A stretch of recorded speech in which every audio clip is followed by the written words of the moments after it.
Okay, good morning everyone. Welcome to Literary Theory and Criticism class. In today's meeting, we are going to discuss about new historicism and cultural materialism.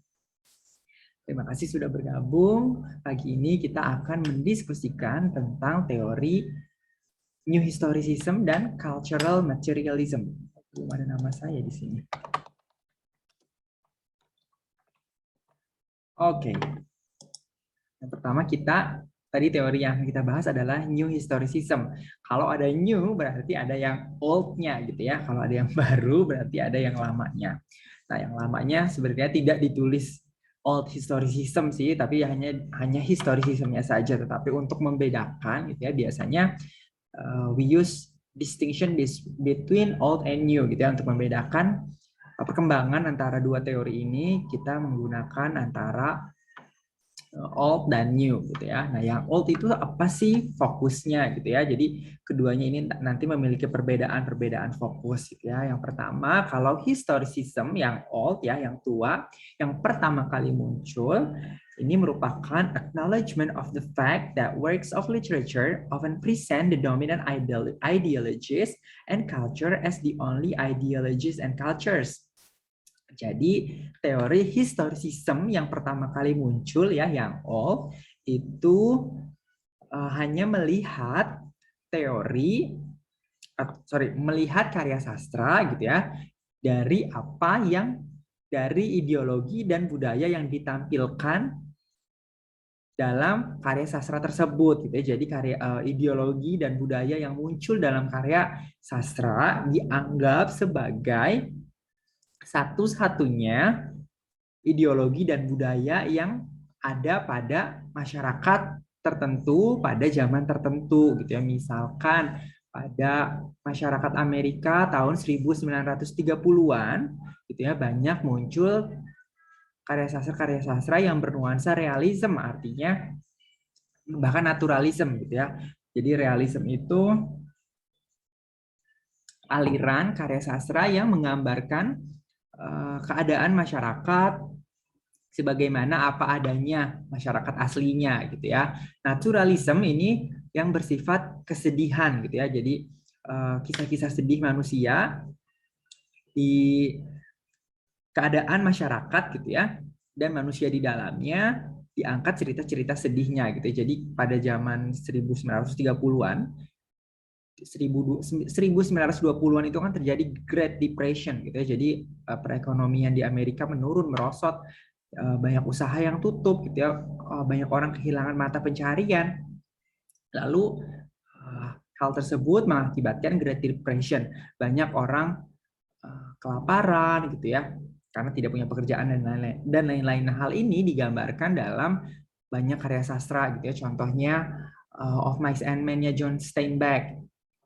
Jadi ideologi dan budaya yang digambarkan oleh John Steinbeck dalam bukunya Of Mice and Men misalkan, atau The Wrath of Grapes, itu merupakan ideologi dan budaya satu-satunya yang terjadi di masyarakat Amerika pada tahun 1930-an ya. Nah, jadi padahal gitu ya, pada suatu masyarakat, pada suatu zaman pasti ada ideologi atau budaya yang lain gitu ya, yang berbeda dari apa yang digambarkan di dalam karya sastra gitu ya. Nah, penganut teori historicism ini menerima begitu saja gitu ya, unquestioningly accept penggambaran yang sebenarnya bias gitu ya. Kenapa bias? Karena penggambaran budaya dan ideologinya itu hanya dari sudut pandang penulis karyanya saja gitu ya. Dan orang-orang yang mempercayai atau menggunakan old historicism ini menganggap atau menyimpulkan bahwa ideologi dan budaya yang terjadi pada satu masyarakat tertentu pada zaman tertentu sebagai spirit of the age gitu ya. Jadi artinya ketika kita sudah terwakili gitu ya oleh ideologi dan budaya tersebut, segala sesuatu yang terjadi di masyarakat, fenomenanya, tatanan hidupnya gitu ya, termasuk juga kelas sosial, itu sudah terwakili oleh ideologi dan budaya yang ada atau digambarkan dalam karya sastra dan dianggap sebagai spirit of the age gitu ya. Jadi kekurangannya gitu ya, teori old historicism, kenapa makanya ada new gitu ya, akhirnya diperbaiki, bukan diperbaiki, artinya dikembangkan lagi gitu ya, apa yang dulu dianggap sahih atau absolut oleh penganut atau pengguna teori historicism gitu ya, diperbaiki oleh new historicism. Kenapa? Karena salah satunya alasannya adalah pengguna teori historicism atau pencetusnya gitu ya, tidak melihat budaya atau masyarakat pada satu waktu tertentu itu sebagai tidak masyarakat pada zaman tertentu itu tidak dilihat secara kompleks gitu ya, karena mereka sudah menyimpulkan atau mengambil representasi budaya dan ideologi yang ada dalam karya sastra itu gitu ya sebagai satu-satunya ideologi dan budaya. Jadi dia tidak melihat, tidak mengindahkan gitu ya, nyuekin gitu ya kasarannya ideologi dan budaya lain yang ada di masyarakat pada satu zaman tertentu gitu ya. Nah, inilah yang dicoba dikembangkan dalam teori New Historicism. Teori New Historicism gitu ya dikembangkan atau dicetuskan oleh Stephen Greenblatt pada tahun 1980-an. Jadi ini lumayan baru gitu ya kalau dibandingkan dengan Marxism, feminisme gitu ya, apalagi ketika dibandingkan dengan formalism, new historicism gitu ya, itu ini teori ini lebih baru gitu ya. Jadi teori new historicism mencoba menghubungkan kembali gitu ya, reconnect sebuah karya sastra dengan waktu atau periode di mana karya ini ditulis, diproduksi gitu ya. Dan mengidentifikasikan karya tersebut dengan gerakan budaya dan politik pada waktu tersebut gitu ya. Jadi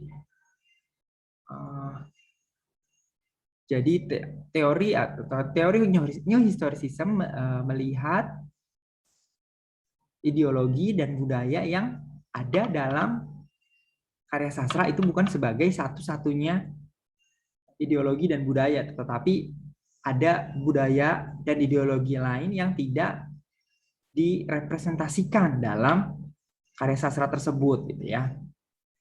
Jadi New Historicism mencoba menghubungkan kembali gitu ya. Jadi kita sambungkan konteksnya lagi. Kalau tadi kan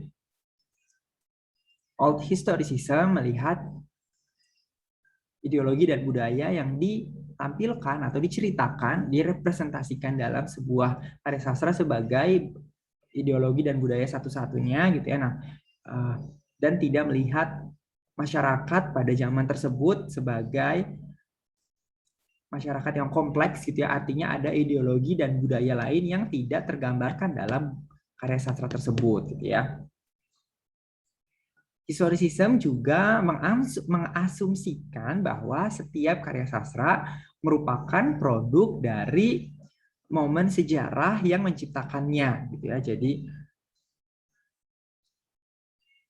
dilihat sebagai produk gitu karena produk artinya ada produk-produk lain juga gitu ya yang diciptakan dari budaya tersebut. Jadi apa yang digambarkan dalam sebuah karya sastra tidak dianggap sebagai penggambaran yang sahih ya, yang paling benar gitu ya terhadap momen sejarah pada waktu tertentu gitu ya yang dimana karya sastra tersebut diciptakan gitu.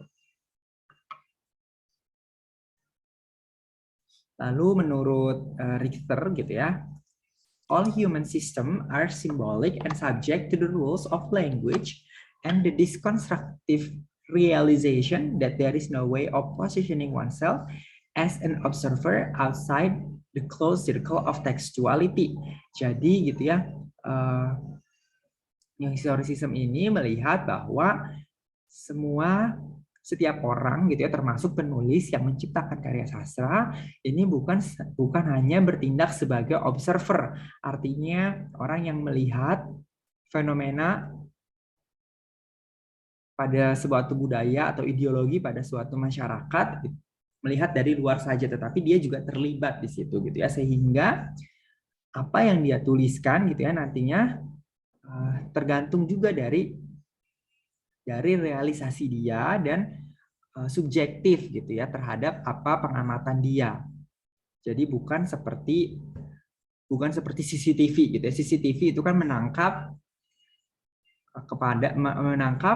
kemana lokasi kameranya menyorot gitu ya. Nah, kalau karya sastra itu ada unsur subjektifnya gitu ya ketika dalam kaitannya dengan sejarah gitu. Artinya tidak bisa dijadikan sebagai artefak gitu ya.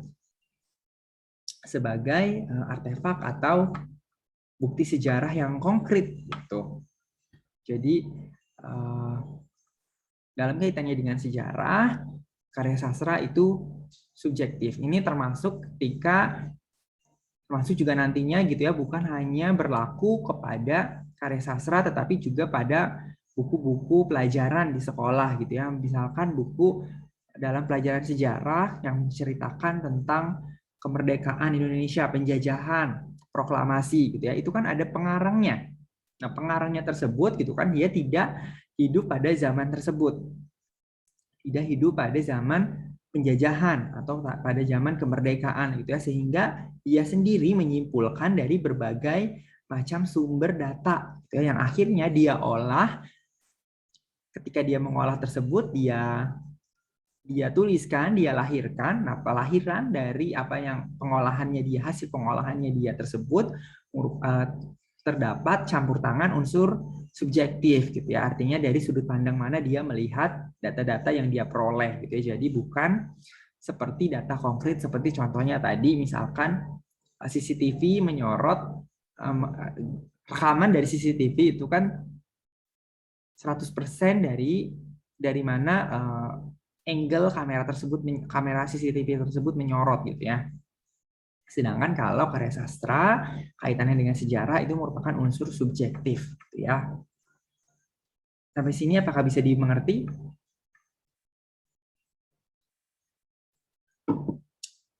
Am I understood? Sure. Good.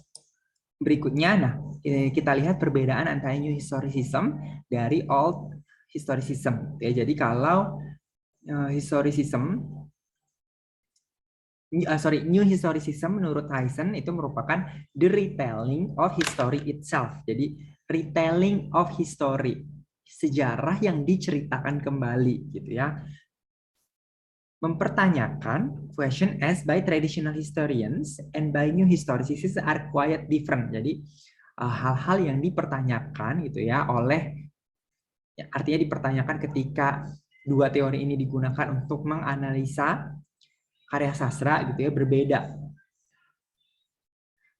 Old historian, artinya adalah traditional historian, ini adalah pengguna teori old historicism gitu ya, menanyakan what happened, apa yang terjadi, dan what does the event tell us about history, dan kejadian tersebut menceritakan kepada kita tentang tentang sejarah gitu ya, tentang apa yang diceritakan kejadian tersebut kepada kita tentang sejarah. Sedangkan in contrast, pengguna teori New Historicism ya, New Historicist mempertanyakan how has the event been interpreted? Bagaimana kejadian tersebut telah diinterpretasi gitu ya. Artinya apa yang dikaji gitu ya. Apa yang dikaji oleh New Historicism ini merupakan interpretasi. New Historicism mempertanyakan atau menganggap apa yang mereka kaji itu sebagai sebuah interpretasi dari kejadian sejarah aslinya. Jadi bukan kejadian aslinya. Dan New Historicism juga mempertanyakan what do the interpretation tell us about the interpreters. Bagaimana gitu ya, apa yang bisa kita ambil atau pelajari dari interpretasi tersebut mengenai atau tentang interpreternya atau penulisnya. Jadi penulis buku-buku sejarah itu dianggap sebagai interpreter gitu ya, karena dia bukan uh, bukan bukan bukti konkret atau misalkan data primer dari di mana sejarah dari suatu sejarah gitu ya. Contohnya juga misalkan nanti prasasti. Jadi zaman kerajaan dulu gitu kan di Indonesia kita pelajari dari prasasti. Sedangkan prasasti sendiri juga ada pembuatnya gitu. Nah, pembuatnya ini biasanya berasal dari kerajaan gitu ya. Artinya utusan dari raja gitu ya, atau orang yang tinggal di lingkungan kerajaan, sehingga kebanyakan prasasti itu menceritakan betapa hebatnya gitu ya raja-raja pada di mana zaman prasasti tersebut diciptakan atau dibuat ya. Jadi artinya prasasti bisa dianggap sebagai hasil interpretasi si pembuat prasasti terhadap zaman dia tinggal, zaman dia hidup gitu ya. Lalu kita bisa lihat dari prasastinya tersebut yang menceritakan atau mengagung-agungkan raja yang bertahta pada zaman tersebut, sehingga kita bisa lihat penulis prasastinya berpihak kepada si raja gitu ya. Artinya dia tidak berpihak kepada masyarakat gitu. Padahal misalkan pada zaman kerajaan itu kan masyarakat dipungut upeti gitu ya. Kalau zaman sekarang secara sistemik kita dipungut pajak gitu ya. Tapi kan pajak digunakan untuk kemaslahatan bersama gitu ya. Walaupun ada yang dikorupsi, tetapi kan secara garis besar digunakan untuk infrastruktur, untuk fasilitas umum. Sedangkan pada zaman kerajaan, upeti itu dipungut untuk kehidupan kerajaan gitu ya, untuk makan minum, pembangunan kerajaan yang mewah-mewah, makanan enak para raja dan keluarganya dan lain-lain gitu ya. Lalu perbedaan berikutnya adalah New Historicism menolak anggapan bahwa history is a series of events that have a linear causal relationship. Event A caused by event B, event B caused by event C, and so on. Jadi pengguna atau pencetus teori historicism harus menolak anggapan bahwa sejarah merupakan rangkaian kejadian yang memiliki hubungan linear. Linear itu artinya nyambung, dan kausal. Kausal itu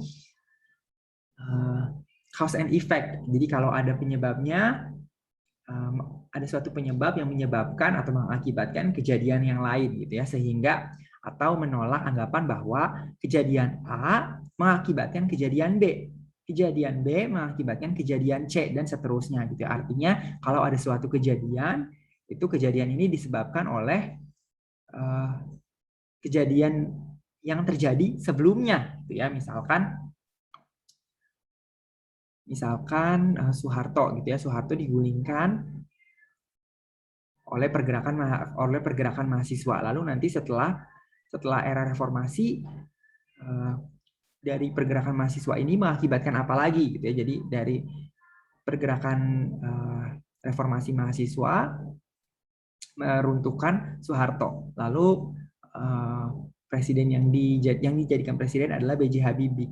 Lalu setelah B.J. Habibie, ikan apa lagi yang bergulir gitu ya. Tetapi kan kenyataannya gitu ya, dan ini juga yang diyakini oleh New Historicism, sejarah itu tidak bergulir lurus seperti itu gitu ya, dan tidak hubungan antara sebab dan akibatnya juga tidak nyambung, tidak bergulir dari A ke B, B ke C gitu, tetapi bisa jadi dari A langsung ke G, nanti dari G langsung balik lagi ke D. Jadi hubungan perguliran sejarah itu seperti spiral gitu ya, jadi seperti per itu kan muter, tapi ada yang balik lagi ketemu dengan kawat di atasnya gitu ya.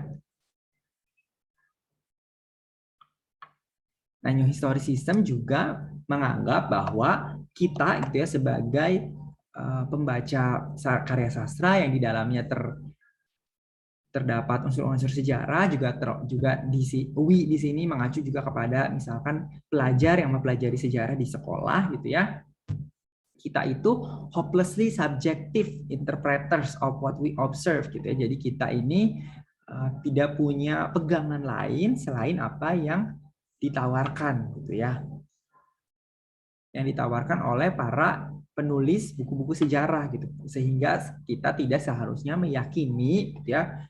Do not believe we can look at history objectively. Kita tidak bisa melihat sejarah secara objektif gitu ya, karena kita tidak hidup pada zaman tersebut, dan apa yang kita konsumsi tentang sejarah merupakan hasil konsumsi dan interpretasi dari orang lain gitu ya. Jadi kita tidak menyaksikan dengan mata kepala sendiri.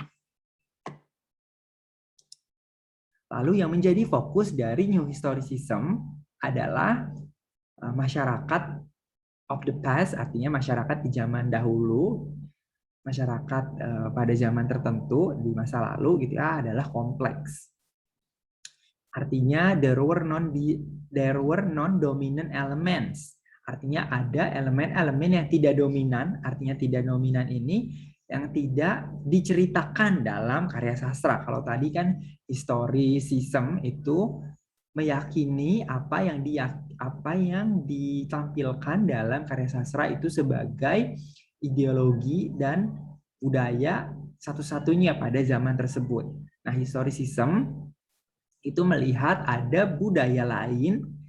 Jadi apa yang ditampilkan dalam karya sastra itu merupakan budaya dominan, budaya dan ideologi dominan gitu ya. Sehingga ada budaya dan ideologi yang lain yang tidak ditampilkan dalam karya sastra karena mereka itu non-dominan. Non-dominan ini nanti lawannya bisa submisif gitu ya. Artinya tidak terlalu menonjol. Kejadian-kejadian tidak menonjol, kelompok-kelompok orang yang tidak menonjol pada satu zaman tertentu itu biasanya being neglected atau diacuhkan, tidak ditampilkan, tidak terekam dalam rekaman sejarah gitu ya. Nah, New Historicism itu merupakan usaha untuk highlight these marginalized and suppressed voices, berusaha untuk menonjolkan kembali gitu ya kelompok-kelompok atau elemen-elemen suara-suara yang termarginalisasi atau terpinggirkan atau tertekan, yang non-dominan itu tadi, and discover how they function in a past society, dan melihat gitu ya bagaimana elemen-elemen yang non-dominan tersebut berfungsi di dalam masyarakat pada zaman tertentu, pada zaman tersebut, pada zaman dahulu gitu ya, and or how they are represented in a work of literature written during the time that society existed.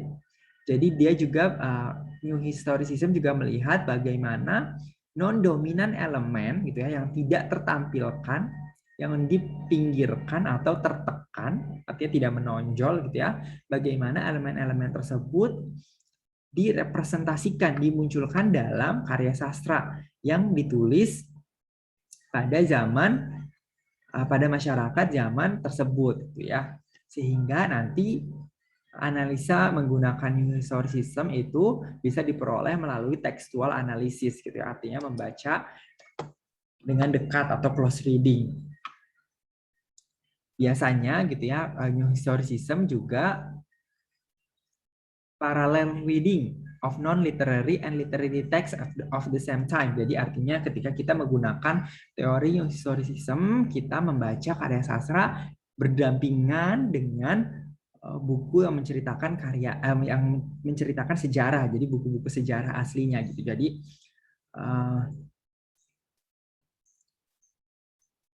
buku yang sejarah digunakan untuk framing atau membingkai karya sastranya gitu. Kejadian-kejadian apakah sama gitu ya kejadian yang ada dalam karya sastra pada masyarakat tertentu, di mana masyarakat tertentu dan kapan masyarakat tersebut hidup gitu ya, apakah sama dengan kejadian yang digambarkan dalam buku-buku non sejarah ya, buku-buku non fiksi yang menceritakan sejarah gitu, apakah sama atau berbeda, disandingkan keduanya. Lalu setelah New Historicism, apakah ada pertanyaan sampai sini tentang New Historicism, termasuk dengan perbedaannya dengan Old Historicism dan fokusnya dari teori New Historicism? Apakah ada pertanyaan?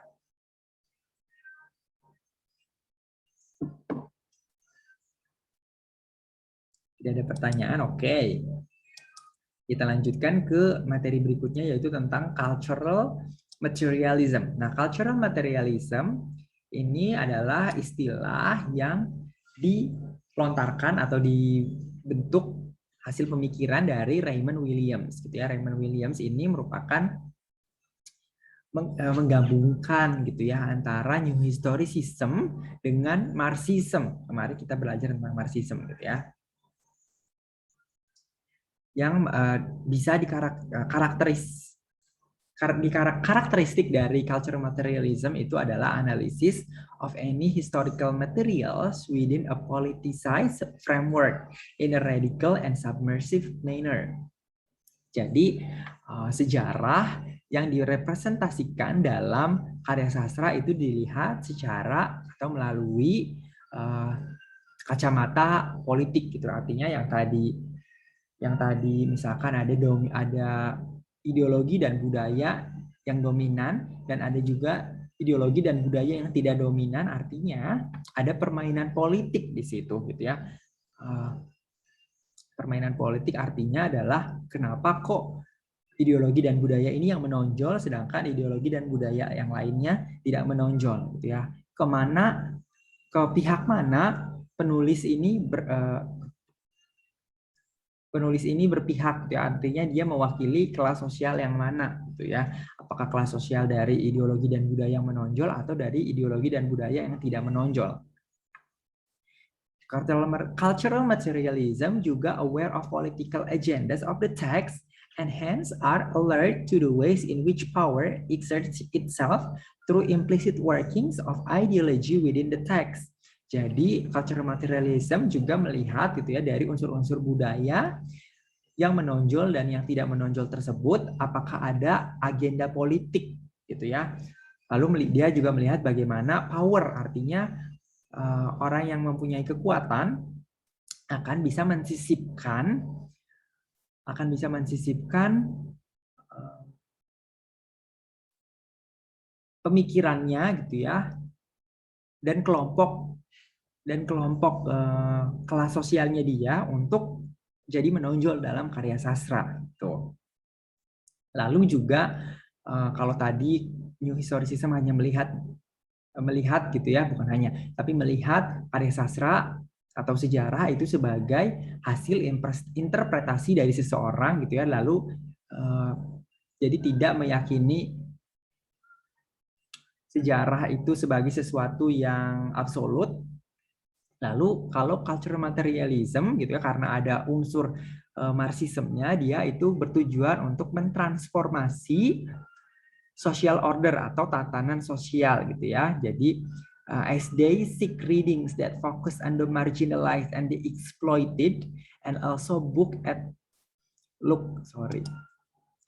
the possibilities of subversion and resistance in both the text and the interpretive act. Jadi dia ini fokus kepada ingin merubah tatanan kelas sosial gitu ya, sehingga ingin merubah tatanan kelas sosial dan fokus kepada kelompok orang yang terpinggirkan dan tereksploitasi. Kalau kemarin ada Marxisme, ada orang yang kaya dan miskin gitu ya. Artinya yang kaya punya modal, dia bisa memperkerjakan orang yang miskin. Orang yang miskin ini nanti tunduk patuh gitu ya, seberapapun banyaknya bayaran yang diberikan si pemilik modal atau orang kaya tersebut, orang miskin atau pekerja ini ya harus menerima gitu ya.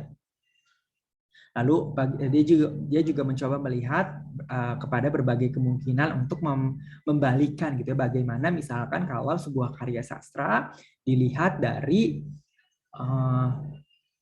kelompok-kelompok yang terpinggirkan atau tereksploitasi atau tertekan ini gitu ya. Contohnya misalkan Les Miserables, itu cerita atau drama dari French Revolution, tetapi dilihat dari French Revolution itu kan dilihat French Revolution dalam Les Miserables itu dilihat dari kelompok proletariat atau dari kelas miskin gitu ya. Ini kan mencoba teks ini berarti Les Miserables ini mencoba membalikan bagaimana kesulitan hidup yang dialami oleh kaum proletariat pada zaman kerajaan Prancis waktu itu gitu ya.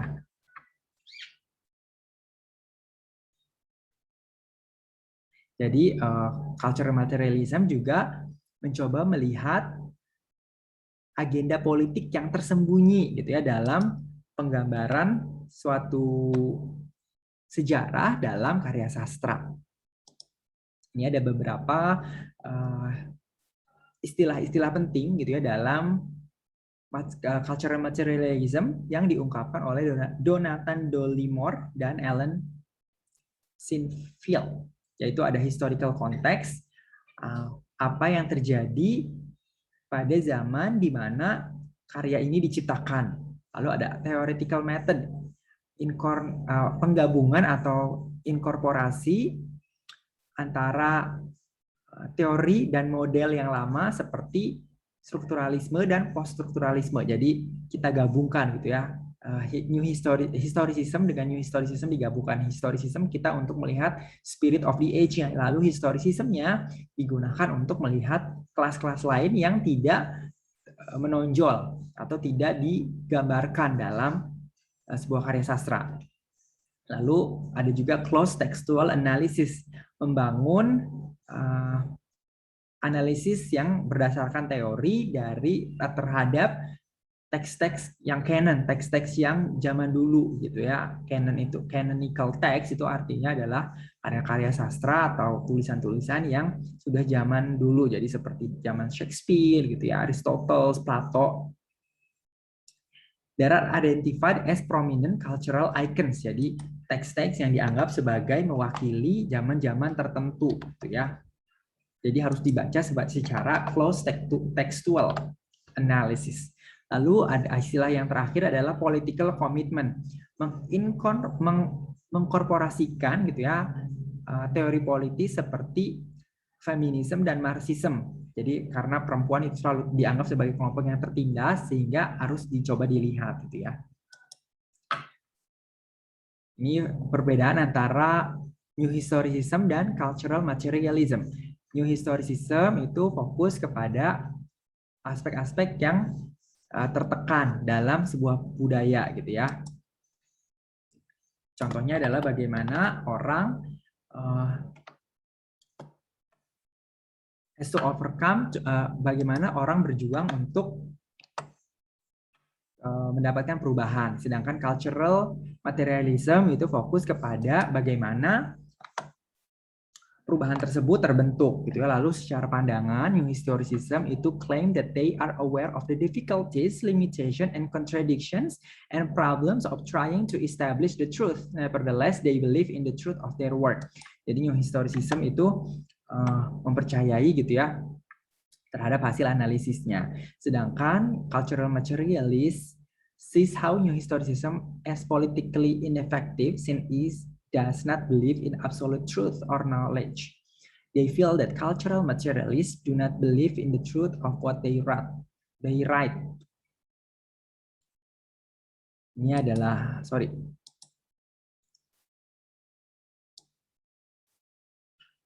terhadap situasi politik gitu ya. New Historicism memposisikan teks di antara situasi politik dari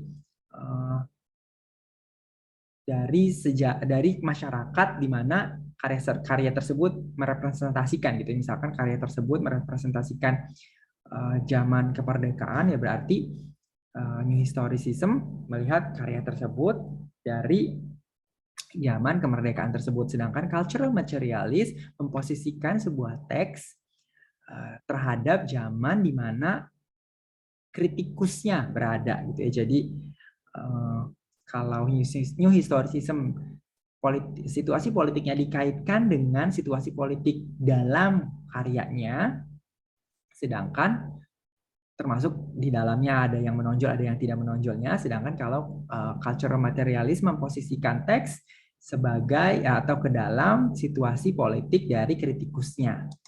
Ini pertanyaan-pertanyaan yang biasa ditanyakan ketika menggunakan teori New Historicism dan Cultural Materialism.